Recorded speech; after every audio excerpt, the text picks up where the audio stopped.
Alright, hello everyone, I'm Smatherini, and welcome. Today I'm going to be explaining how to play Yu-Gi-Oh! TCG. Hopefully I can keep this more organized than my last take, but let's get into it. So, first off, what is Yu-Gi-Oh? Well, Yu-Gi-Oh! Is a trading card game, which I don't think I have to explain what a trading card game is. But just in case, trading card games are games that usually take a lot of strategy. Think Pokemon or Magic the Gathering, where you trade cards to gain more powerful cards, and you can use each card that has its own unique effect most of the time. Unless you're playing Pokemon, well, even then Pokemon has effects, but they work differently than things like Magic the Gathering or Yu-Gi-Oh! Though Magic the Gathering and Pokemon are the same card game. Yu-Gi-Oh! Operates completely differently, and I would say, other than probably Pokemon, is the most expensive at times. Now, this is not always the case. Sometimes um, sometimes the cards are a lot cheaper, sometimes they're expensive. It completely depends on what deck you're running. Today I'm going to show you some basics. I'm going to show you what cards can do, what they can't do, some card types, and then I'll show you some how to play test hands, and we'll go from there. So, 1.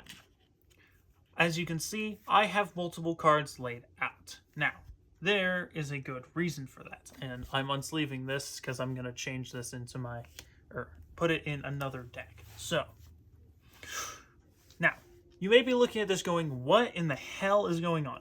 Don't worry, this is not laid out as official format. This is only laid out to show you what cards are what. And so, first off, what types of cards do you have?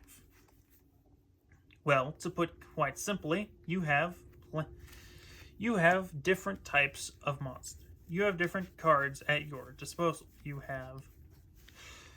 have monster cards. You have monster cards, which are all of these up in this front row. Your middle 5 cards here are your monster zones. But up here, right where I've got this Flareon, which is my field center, it helps keep track of where stuff goes. You can put extra deck monsters. Now, your extra deck will consist of different card types depending. We'll get into the extra deck in just a minute. But the extra deck will go here on the field. Now, right above your extra deck, you're going to have I have Mausoleum of White. This is your field spell zone. So, field spells can help change the game and give you certain abilities that you wouldn't have without it active on the field. This one allows me to special summon one normal light tuner, and because each monster has an attribute. Yeah, so each monster has an attribute. There's dark, fire, water, wind. Let's see, it's earth, dark, fire, light, water, wind, and that there's 9. Divine Beast, Spell, and Trap are all of the attributes. Divine Beast is a whole other thing, and I should actually have access to a Divine Beast monster. Do I happen to have the Egyptian God cards? That's Exodia. I don't know where I put... shit. I don't know. I don't know quite where I put my Egyptian God cards, and I do apologize for that. Oh, wait. Hold on. I have replicas. These are not... Now, the cards I'm going to show you aren't for official play, but... these are collector's cards, but that's the Divine Beast attribute right there. So Divine Beasts are a whole other thing, and they're things like the Egyptian God cards. Wouldn't recommend playing those unless you have a solid strategy built around them. Now, this looks like a lot. Let me explain. So, we're going to go systematically. One, we have normal monsters. How? Now, you may be looking at this card and wondering, how do I read this card? Well, every monster has their name, their attributes, their level, Now, these levels can go from level 1 to roughly, I think the highest you can go is level 10 or 12. I think it's like a 12-star monster, but depending on your star level is how many you can summon. If 1 through 4 you can summon without any cost. 5 through 6 requires 1 tribute, which you can only tribute summon. Tribute summon counts as a normal summon. Therefore, if you normal summon a monster during your main turn, and I'll explain this a bit more when I get into play, you can't normal summon again that turn unless you have something like a field spell or a spell or trap card, which, yeah. Now, and these monsters go here. Now, I have these set out for a reason. Now, spells and traps go in this back 5 row here. Like, this is a spell, that's a trap. And then next to it, you have your graveyard, your deck, your main deck zone. So this is my main deck. We'll get into what's in here in a minute. So main deck goes here. Your graveyard or your dead monsters, I'll use this Ash Blossom, goes here. And above your graveyard, you have the banished zone. This is where your banished monsters go. Now, if they are banished face down, that means they don't come back. If they're banished face up, you can use card effects to bring them back. So, that out of the way, let's cover other card types. So, I've explained normal monsters and how to read their effects. Let's go on to, I guess, we'll go fusion monsters. I almost called them polymerization monsters. But polymerization is the most basic fusion card that you can get. So, like I said, that is like the maximum level right there that you can have. Now, certain monsters do not have levels. Like Link and XZs are the two that don't have levels, and we'll get into those in just a sec. Now, so, fusion monsters. These were like the first extra deck cards ever made, and hence why the extra deck was originally called the fusion deck. So, yeah, and then I'll also explain fusion zones in just a sec. I will also explain the pendulum zones. Now, these monsters can be special summoned using either polymerization, or sometimes they require a special card to be fusion summoned. And at the top of these cards, they each have their required cards. Like, this takes 3 Blue Eyes White Dragons. So what I would do is I would go ahead and I'd take these 3 Blue Eyes White Dragons right here, plus 1 polymerization, and send those to the graveyard in order to special summon this or fusion summon it to the field. Now, one thing to note about your extra deck is, whilst it does sit face down on your mat in the extra deck zone, you can look at this at any time during the duel in order to special summon a monster. And I'll show you how to really combo off of some of this in a minute here. So that's fusion monsters. There are multiple types. They require different monsters. Like this one here requires a dragon monster and a Buster Blader. One other thing that I forgot to mention about monsters is that you'll see warrior, effect. Those are the types. Those are monster types. So attributes and types are 2 different things, and wording is very key in this card game. Also, you have the attack and defense of the monster. I'll explain that when I start playing test hands. So, next thing, I forget which came next. Now, I'm assuming it's ritual monsters, considering Blackluster Soldier was played later in the original anime. Which the anime does actually play a bit of a part in explaining this, because the anime came out before the card game did. So, one, the rules were kind of willy-nilly in the original show, but 2, it also helps show off some of the newer cards. So, let's go over ritual monsters. Ritual monsters don't have instead of the required monster you need to summon them, they need the required cards. So it's either going to be a spell or trap. It may be a field spell. So Turning of the World. Now, this one has multiple ritual cards, as it's part of an archetype, which archetypes are just types of monsters that go together and have similar or the same names. A couple examples are Trap Tricks, Fiendsmith, or Blue Eyes. I don't have Fiendsmith, so I can show you because that's really expensive. Now, you've got your spell cards here. These are ritual cards, so these will tell you what you need to tribute in order to ritual summon that monster. So for End of the World, I'd need something to... I would need a monster that matches the level, so that's an 8-star, so I could tribute something like a Blue Eyes White Dragon and be able to do that. So, that's ritual monsters.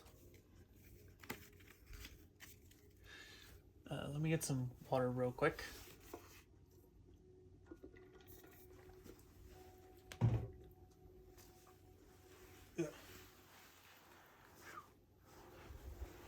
Ugh. Yeah, it's sit in a different position. So next card type. I'm trying to go mostly in release order of when they came out. So I guess we'll go with Stardust Dragon. This is a synchro monster. Now, synchro monsters must be synchro summoned using a tuner. So this is my Maiden with Eyes of Blue. This is for Blue Eyes, and a monster.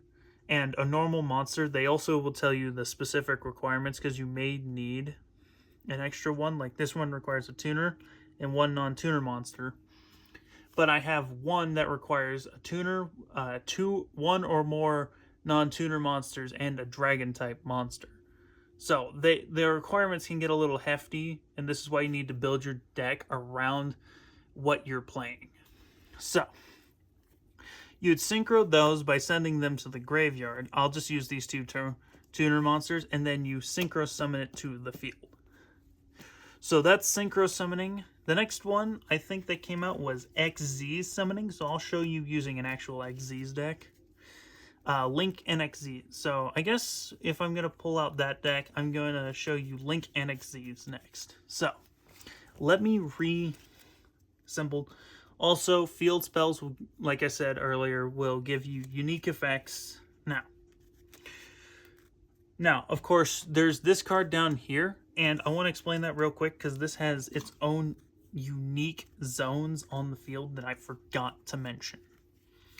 I was going to get two of them, but, so one, this is an XZ's monster plus a pendulum. So pendulums are summoned like this. They take up your left and right spell and trap zones. They have and they each have numbers on them. So depending on which numbers on each of the cards, within those two levels, so this is a 1 and this is a 4, so I can summon any monster special summon a monster between level 1 and level 4. So that means anything with level 3 or lower. Level 3 or lower, I can special summon up here from my hand, from my hand. So that's pendulum summoning. Now, let me show you some proper XZs. One, this Mirror Force goes in my other deck, because of course it does. Now I'm almost done explaining card types, and then I can go on to explain, how to play the actual game. Because this is all crucial stuff you actually need to know in order to play the game. Because if you don't understand the card types, you can't play and whatnot, and how to summon and all that. And I was really lost. And modern Yu-Gi-Oh, especially if you're playing by tournament rules like I do, sucks. Especially if you get caught up against some like rule shark or something. So, now, this, since I have it out, I'll explain. This is what we call a hand trap. This is Ash Blossom Joyous Spring. It's an effect monster that you could send to the graveyard or activate an effect from your hand. They're called quick effects. And it'll say it on the card. And then it'll give you options on what you can stop your opponent from doing. So, I'll be putting that in my main deck. This is my main. This is called Trap Tricks. Now, so I will not only show you how to summon monsters, but I'll also show you how to shuffle your deck properly, because yes, there is an official way to shuffle that gets the most accurate mixing up of your cards. That way you're not stacking your deck, because that was like the biggest thing that would happen is people would stack their decks to have better shots at winning. This is a card game community that's notorious for doing this would be the Magic the Gathering community. So yeah, so there are tons of rules. There are rules and regulations, and you have to follow them, you know. Okay, so here we are. This is Trap Trick Sarah. So this is Trap Trick Sarah. So I'll use her as a basic example. So once again, they have attributes. They don't have levels, and so this is a Link monster. Now, pay attention to these red arrows because depending on where you place them, you always start here in the extra monster zone, but depending on where you go and where the arrows point is where you can summon your next Link monster. So, now, each Link monster has a cost to special summon them. So you have to take and link one monster, so one of your normal monsters, preferably from the field, and it will tell you which kind it, like this is one non-link Trap Tricks monster that you can use to bring to the field. So, then this one requires 2 monsters plus including one insect or plant monster to special to the field. So you link one and then you link summon it. Now, the problem with these is they don't have a defense. They're always, so you can't put them in defense position, and I'll show you what that is in a minute. But, so, since they can't be put into defense position, they can be directly attacked for actual damage, which means, because if you attack a monster in attack position, then you take the damage from it. Now, the last card type that you can have is XZ's monsters. These are the black bordered cards here. And so these will once again have their requirements at the top. You can put them in defense, you can put them in attack. And depending on certain types of cards will have you detach one of the materials, because what you do is you take, we'll just use these two. You take one or more normal monsters that it requires you set them sideways like this or like this, overlaying each other. This is called overlaying for XZ's summon. Then you XZ's a monster like this. So you can detach a material and activate a special effect from there. Now, I don't typically do this because when I detach a material, I lose something, especially with Trap Tricks Pinguicula. And yes, that is how you pronounce that name. That was a massive pain to learn how to pronounce. But yeah, so these each have their own effect. And sometimes, like I said, you'll have to detach a material to activate said effect. So yeah. Sorry if I'm stumbling a lot. I'm talking a lot, so my mouth keeps getting dry. So then I stumble and my ADHD brain just isn't helping me. Anyway, so let's start playing some test hands real quick. So, 1, deck build. So, whilst I scroll through my deck and see if I can replace anything, this card doesn't ever help me other than fodder, but I will keep it in my box here. I have this is a deck box. Yu-Gi-Oh makes official ones, or you can buy others that are small and compact. For certain major tournaments like Worlds, my friend informed me, because he recently played in the World Tournament qualifiers, got turbo smoked because everyone plays the most annoying decks on the planet.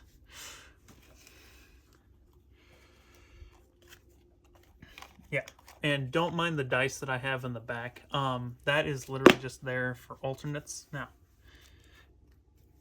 Now then, let's get into how to officially shuffle or power shuffle. So watch. It is one monster or one card per zone. Or main zones. Not these. Don't include these two here or these two here. Just your main 5 rows. Now, for this deck, I will not be pendulum or fusion summoning. unfortunately. So, now, I'm going to play what's called a test hand. This is essentially see how far you can go and see how much you can combo off of. Now, people can do this faster, but I'm very gentle with my cards, so I try to be very slow, especially because this is really the only sort of meta playable deck that I have, so I also have to be very gentle. And like I said, my deck has card sleeves. They are very much required for official play at times. So you can pick them up in any order, and that's part of the shuffling. So you just pick them up like this. Now, after you finish shuffling, it is custom to, and this is more of a customary thing, you don't have to do this, is that you offer your deck to your opponent to cut your deck. Like so. So you cut the deck in half. Then, before you can start playing and drawing to draw your 5 cards at the start of your turn, you have to roll. Now, you can either call high roll or low roll. Most people will call high roll. So, of course, I rolled a 9, which most likely would have won the roll. So, I'm going to start going. So, I draw my 5 cards. And let's begin. So, off the bat, I've got a pretty steady hand here. You're going to want a few monsters and cards that definitely some spells and traps. My deck is going to consist more of traps because Trap Tricks plays off of them. So, I can normal summon this. He does not do anything. So, what I'm going to do is I'm going to link him away to link summon for Trap Tricks Sarah. Now, bear with me here because this is where the fun begins. So, take that. Now, normally, I could normal summon again if I were to have the field spell Trap Trip Garden. Fortunately, I didn't draw it this time, nor did I draw Trap Tricks Pudica in order to bring that to the field. Now, these are trap cards. Keep this one in your hand unless you desperately have to set it. So I'm going to set one, pass to my opponent. Now, we're going to act like I actually have an opponent here, and that's how you play test hands. So, say my opponent's going to summon a couple monsters and attack. I'm going to activate Mirror Force to bounce their attack and destroy all of their attack position monsters. This does not deal damage to them, but it will. Now, chain one, I'm going to chain this effect and the first effect of Trap Trick Sarah. So, this is removed because it's not continuous. So, it is not a continuous trap, it is a normal trap. And so I can now special summon one Trap Tricks monster from my deck to the field. Now, say my opponent has a couple cards in their back row, which is this here. I'm going to summon Trap Tricks Mermello, and I'm going to stop them, and I'm going to destroy one card in their back row. Now, they may have a continuous spell, or they may have something like a quick play spell, like Mystical Space Typhoon. Now, there are different ones. There's like field spells, there's equip spells, there's continuous, there's ritual. There's a whole bunch of different spell and trap cards, and they usually share the same types. So, keep that in mind when playing. So, I can only use her effect once per turn. So, my opponent, now that they can't do anything, is going to pass turn to me. I am going to draw for turn, standby phase. So, this will have me enter the standby phase. So, it is draw phase, standby, main phase 1. So, entering your main phase 1, I can start activating things like spells and traps. Now, watch. So, if I discard this Trap Tricks monster plus this and activate this effect, so I'm paying cost, this one is cost for this. So, this will allow me to draw 2 cards. You can play as many spells and as many traps as you would like. However, you cannot summon as many monsters as you like unless you have cards that allow you to. Or, now, like I said, I have one normal summon, I have as many special summons as my board will allow. So, as you can see here, I have two really high level monsters with Nibiru and Destiny Hero Plasma.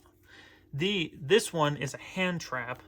This is also a hand trap, but I need 3 monsters to tribute in order to bring this to the field.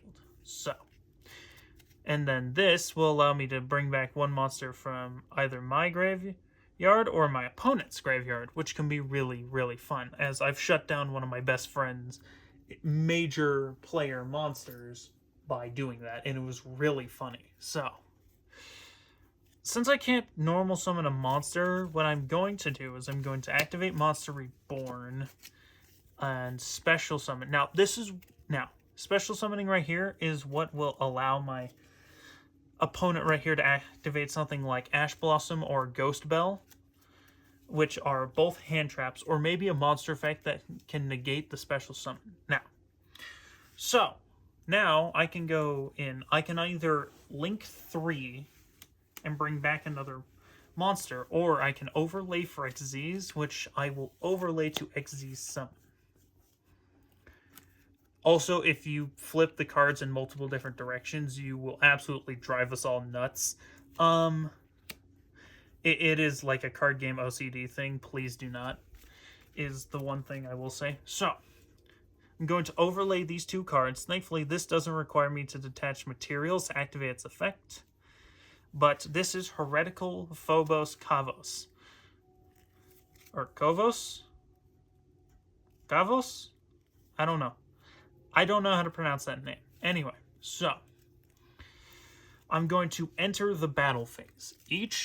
So you start out with 8,000 life points per duel. So, and you can either gain or lose life points, depending on if you take damage or use a monster or spell effect to gain life points. So, you can also use effects to burn life points out, which will be really fun.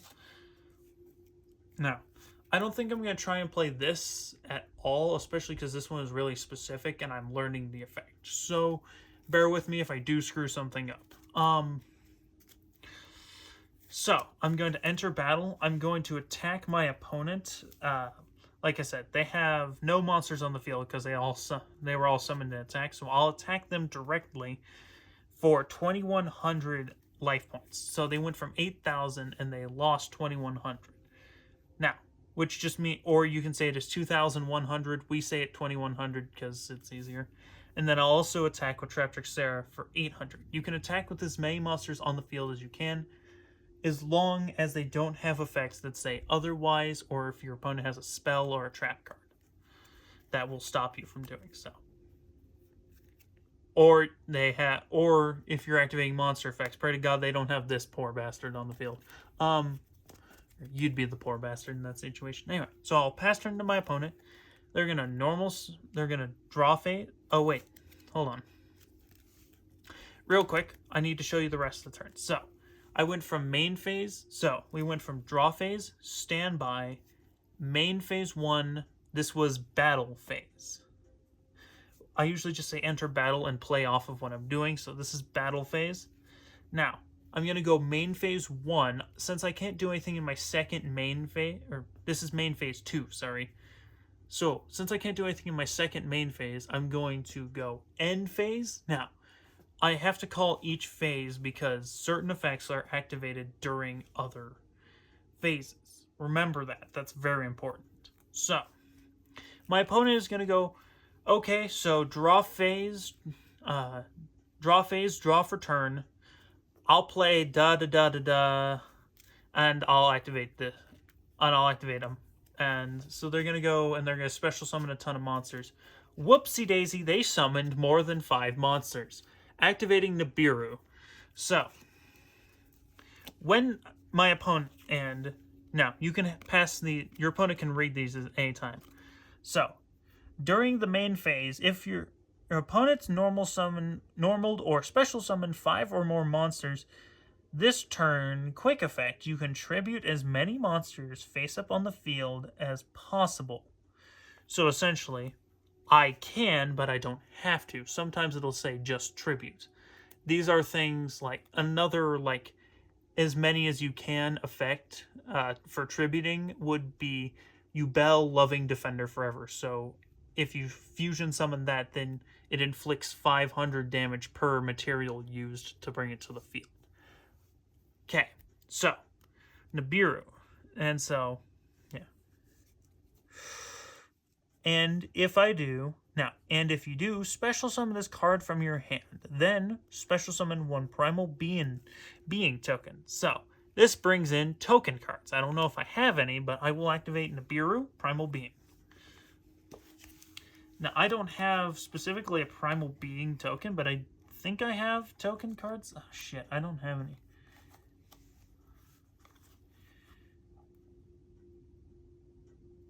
Okay, I don't think I have any tokens that I can bring to the field. So I'll have to... I know I have tokens somewhere in my collection, just not currently where I need them.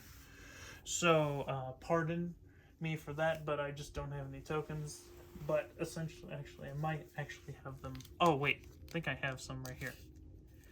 Nope, those are just really old cards. See what we can find. No. I mean, these are not to be used for official play, and these are just collector's cards from the original anime. So I can't play those as tokens, unfortunately.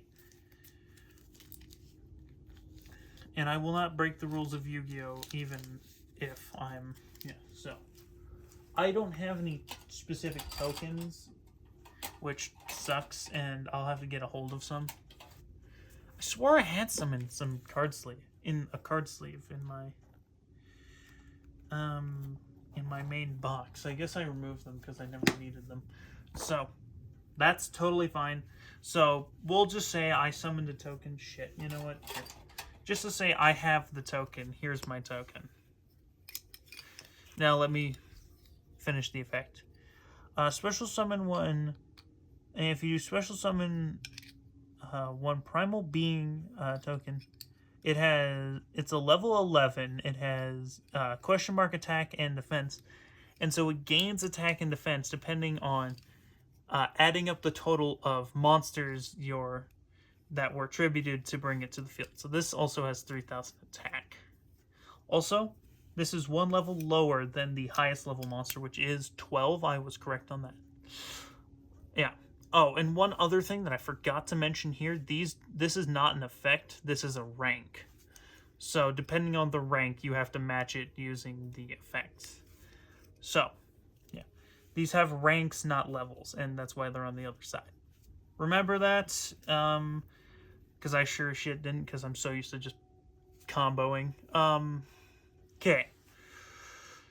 So, since my opponent has no monsters, they're going to pass turn back to me. This is going to be fun. Now, this will... now, if you play something like Nibiru... No, shit, my PS5 just turned itself off. That's the music in the background, but...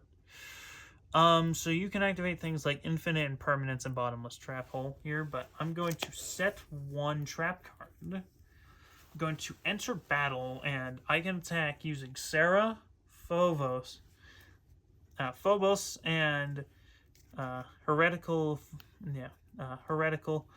Phobos Kavos, and Nibiru, Primal Being, and destroy, and probably outplay my opponent. So, that on a basic level is how to play Yu-Gi-Oh! Sorry, I was a little I stumbled a little over what I was trying to say.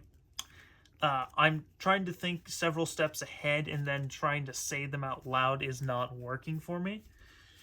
But I hope you learned something from this. If you did, make sure to like, share, and subscribe, and I will see you in the next video. If I made any mistakes, I do apologize. I am very forgetful of the rules sometimes, and I'm sure someone will call me out. Anyway, thank you all for watching. Have a nice day, and I'll see you next time. Goodbye.